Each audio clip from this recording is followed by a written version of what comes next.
नमस्कार आदाब, मैं हूं फिरोज़ अली और आप देख रहे हैं मेरे साथ हुकूमत एक्सप्रेस। जैसे कि हमने आपको पहले कार्यक्रम बार्ड टू बार्ड सर्वे में कर आपको दिखाया था कि सभासद पे काफ़ी आरोप लगाए थे लोगों ने। पैसे लेने का आरोप, कमीशन का आरोप और सड़क न बनवाने का आरोप, काफ़ी इन आरोप इस सभासद पे लगे हैं। तो मैं बात कर रहा हूं वार्ड नंबर 20 के सभासद मोहम्मद शमशाद हुसैन से। उनसे बात करेंगे और पूछेंगे कि कितना काम उन्होंने इन 5 सालों में किया है और कितना बाकी रह गया है। मैं आपसे जानना चाहूँगा कि आपके पास 5 वर्ष पूरे हो चुके हैं। इन 5 वर्षों में कितना विकास आपने अपने वार्ड में किया है और कितना बाकी रह गया है? देखिए, आज़ादी के बाद में पहली बार वार्ड हमारा नया परिसीमन होकर आया था, वार्ड बेगमसराय। इसका नाम वार्ड बेगमसराय बना। इससे पहले कोई मेरे क्षेत्र से कोई मेंबर नहीं चुनकर गया है अभी तक नगर पालिका में। फर्स्ट टाइम यहाँ से कोई मेंबर चुनकर गया है नगर पालिका में।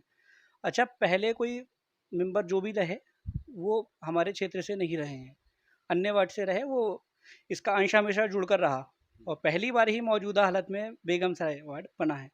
अच्छा, काम की बहुत ज़्यादा आवश्यकता भी थी यहाँ पर और लगभग मेरे समय में लगभग जितनी गलियाँ थी, क्योंकि गलियों में लोग कमज़ोर तबके के लोग रहते हैं और मेरे अजीज़ भी हैं सब। हालाँकि पूरा क्षेत्र मेरा है, लेकिन जो गलियों में जो रहा रहा करते हैं ना, वो मेरे अपने लोग अजीज़ हैं और उनको ज़्यादा ज़रूरत थी। अच्छा, रोड भी प्रस्तावित है मेरे वार्ड में, कम से कम 38 से हमने 40 गलियाँ यहाँ पर अच्छा, बनवाई हैं। आपने अपने वार्ड में आपने कितना पैसा लगा दिया? देखिए, पैसे का तो मैं कहूँगा कि पैसा कोई मेंबर की कलम से या फिर किसी की कलम से नहीं लगता है। वो तो उसका नगर पालिका से लगता है। नगर पालिका की जानिब से लगता है वो। हुँ, अच्छा, जो आप मुझसे ये पूछिएगा कि मैंने काम कितना करा है। हाँ। सवाल ये नहीं है कि पैसा कितना लगा है, हुँ। भाई काम कितना हुआ है ये काम पूछिए को आप। भी पूछा है कि कितना पैसा लग गया होगा, ये भी पूछ रहा हूँ। लेकिन लगभग काम आप बताइए कि क्या-क्या किया है आपने? देखिए, लगभग गली हमने करवा दी हैं सारी और जहाँ-जहाँ लाइट नहीं लगी हुई थी, वहाँ पर हमने खंभे लगवा के लाइट भी पहुँचाने का काम किया है। समथिंग हमने 240 लाइटें हमने यहाँ पर लगवाई हैं अल्हम्दुलिल्लाह, और जहाँ खंभे नहीं थे कब्रिस्तानों में खंभे लगवाए हमने और 2 सबमर्सिबल पानी का पानी। सबसे बड़ी समस्या हमारे वार्ड में ये थी कि पानी, पीने का पानी जो था, वो सबसे ज़्यादा समस्या थी, जो हमने 300 फीट का सबमर्सिबल करवा कर और पीने का पानी बिल्कुल ओके करवाया यहाँ पर। अच्छा, कितना काम बाकी रह गया होगा आप? देखिए, अभी हमने सबसे पहली चीज़, हमने पानी की निकासी की समस्या थी यहाँ पे, बहुत समय से चलती आ रही थी। अभी हमने ह्यूमन पाइपलाइन पड़वाई है, जिसकी वजह से पानी, जो गंदा पानी है, वो वार्ड से इंशाल्लाह ताला बहुत जल्दी बाहर जा भी चुका है और बाकी जो बरसात में ओवरफ्लो हो जाता है। असल में हमने जाल लगवाए हैं। वो जाल पर क्या होता है कि कूड़ा जाकर फंस जाता है और पानी कभी कभी फ्लो हो जाता है, लेकिन उसको हम साफ़ करवा देते हैं तो अल्हम्दुलिल्लाह वो वार्ड से बाहर चला जाता है पानी। और उसके ऊपर भी रोड प्रस्तावित है, एक हमारा रोड पड़ा था जन्नत ईशा वाला। हुँ। जन्नत ईशा रोड, चूनापट्टी से जन्नत ईशा रोड है अल्हम्दुलिल्लाह, उसमें 1 फीट पानी खड़ा हो जाता था और आज अल्हम्दुलिल्लाह आप देखेंगे कि वहाँ पे बिल्कुल किल्लत नहीं है अल्हम्दुलिल्लाह। जैसे कि आप अपने वार्ड में विकास के बारे में गिना रहे हैं, लेकिन आपके वार्ड वासियों का थोड़ा आरोप है कि आपने एक गली नहीं बनवाई, वो जो कि इमामबाड़े के पीछे है, उसके लिए लोग आरोप लगा रहे हैं। क्या विवाद है उसका? वो असल में मसला चल रहा है, उसमें कोर्ट का मामला है। कोर्ट के मामले में नगर पालिका कोई दखल अंदाजी देती नहीं है। देखिए, कोई भी ठेकेदार है, उसका पैसा वो फंस जाएगा तो उसका पेमेंट कैसे होगा, हुँ, सबसे पहला सवाल ये है। अच्छा, नगर पालिका कोई भी विवादित काम में हाथ नहीं रखती है। हुँ। ये नगर पालिका नहीं, कोई सा भी डिपार्टमेंट हो, कोई भी विवादित जिसमें कोर्ट में लंबित मामला होता है, उसमें नगर पालिका का कोई भी डिपार्टमेंट हाथ नहीं डालेगा। अच्छा, मेरा प्रयास है, शुरू से मेरा पहले दिन से मेरा प्रयास रहा है कि वो गली पड़े।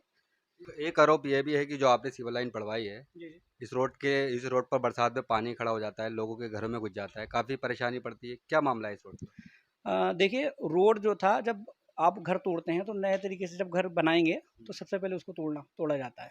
अच्छा, दूसरी चीज़ ये कि हमें समय कम मिला है। प्रशासक महोदय हमारी उसमें अपॉइंट हैं अभी इस वक्त मौजूदा हाल में। 3 जनवरी से हम अल्हम्दुलिल्लाह हमारे सारे लगभग काम जो थे वो रनिंग में भी हैं और कंप्लीट भी अल्हम्दुलिल्लाह हो चुके हैं। और कुछ वार्ड का कुछ ऐसा हिस्सा रह गया है जहाँ पे काम होना अभी बाकी है और इंशाल्लाह ताला प्रस्तावित, वो भी काम इंशाल्लाह ताला हो जाएँगे समय रहते, अच्छा, इंशाल्लाह। एक सवाल और मैं आपसे पूछूँगा कि चेयरमैन के दौर में ज़्यादा काम हुआ या फिर प्रशासक के दौर में? देखिए, मैं अगर कहूँगा तो मेरे मतलब प्रशासक के टाइम में मेरे क्षेत्र में अल्हम्दुलिल्लाह बहुत काम हुआ है। अच्छा, एक आरोप आपके ऊपर ये भी लगाया है लोगों ने कि आप ये जो रोड नहीं पड़ रहा है, जी, जी। इसमें आपने रोड में कमीशन 25% की कमीशन ली है, इसलिए रोड ना पड़े। ये आरोप आप पर बहुत बड़ा आरोप है। अच्छा, देखिए, एक बात समझ लीजिए, जब काम होता है ना, तो कुछ ऐसा होता है कि लोगों को ऐतराज़ होता है। लोग, और अभी तो रोड पड़ा भी नहीं है, लोग अभी से आपत्ति लगाते हैं, हुँ। है ना? इ उन्हीं लोगों की वजह से काम नहीं हो पा रहा है। संभल का जो विकास में सबसे बड़ा रोल है, वो यही लोग होते हैं। अच्छा। ये क्योंकि क्या क्या करते हैं ना, ये काम होने भी नहीं देते और जब होते हैं तो फिर उसको रोकने के लिए तैयार क अच्छा, चलिए अब आखिरी में सवाल आपसे करता हूँ नगर निकाय चुनाव करीब हैं, दिसंबर में हो सकते हैं, ऐसे में क्या तैयारियां हैं, क्या उम्मीद रखते हैं इस बार? देखिए इंशाल्लाह ताला जीतने हैं। पहले के मुकाबले में इंशाल्लाह ताला ज़्यादा वोटों से जीतेंगे अल्हम्दुलिल्लाह। देखिए हमारे जो वार्ड के लोग हैं उनके दिलों में हमने जगह बनाई है अल्हम्दुलिल्लाह। और वार्ड के लोगों का हमारा रिश्ता मेंबर का या वोटर्स का नहीं है, वो वो मेरे हैं और मैं उनका हूँ अल्हम्दुलिल्लाह। वो लोग मुझे अपना मानते हैं और अपना मानते हैं तभी तो मुझे चुना है और इंशाल्लाह ताला आगे चुनने जा रहे हैं। और देखिए पहली बार मैं मेंबर बना हूँ, जितनी मेरी उम्र है उससे कई गुना मैंने काम करा दिए हैं। देखा अच्छा है कि देखिए आरोप सबसे भी कम उसी पे उम्र लगते के। हैं, देखिए कोई अगर आरोप भी उन्हीं पे लगते हैं जो कोई काम कराता है, निकम्मों के लिए कहाँ कोई जगह होती है। तो ये थे वार्ड नंबर 20 के सभासद शमशाद हुसैन, जो कि बता रहे थे मेरे ऊपर जो आरोप लगाए गए हैं कमीशन का या फिर रोड पर कमीशन के लिए, नाली को लेकर के किसी भी चीज़ के लिए आरोप जो लगे हैं सारे निराधार हैं। और मैंने अपने वार्ड में काम किया है, काफ़ी काम किया है और आगे को उम्मीद करते हैं कि मैं ही सभासद बनूंगा। लोगों का प्यार और भरोसा मेरे ऊपर है। ये थे वार्ड नंबर 20 के सभासद शमशाद हुसैन। अगले एपिसोड में हम आपको बात कराएंगे वार्ड नंबर 21 से, जो सभासद होंगे उनसे पूछेंगे उनके कार्यकाल के बारे में। तब तक देखते रहिए मेरे साथ हुकूमत एक्सप्रेस।